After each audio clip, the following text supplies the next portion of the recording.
تاسو ته چې هر قسم مشکلات راځي دا مولانا انور شاه کشمیری رحمت الله علیه د طرف نه دا مونږ ته خپل استاد محترم اجازت کړی دی چې دا ډیر زیات مجرب عمل دی او د هر څه دپاره کولی شي. تا ته هر قسمه پریشانی ده که ته ذهني پریشان تا ته دنیاوي څه مسله ده د رشتې څه مسله ده هر قسمه تا ته مسله ده نو هغې به فرمایل چې دا عمل څوک وکړي د هغې نه بعد د الله نه دعا وغواړي نو الله د هغې د دې دومره مجربه عمل دی ده وي چې دا مونږ چاته ورکړی دی نو د هغې کار خامخا شوی دی او څه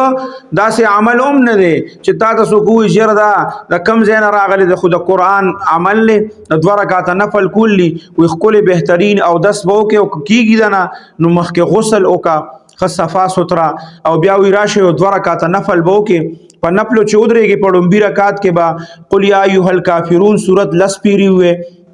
په 2م رکعت کې به بیا قل هو الله احد صورت چې دی دا به 10 پیري ووې بس دا 2 رکعته نفل به وکړې او بیا چې کښېنې په هغه خپل ځای به ناست بیا به 10 پیرې چې دی سبحان الله الحمدلله ولا اله الا الله والله اکبر دا به 10 پیري ووې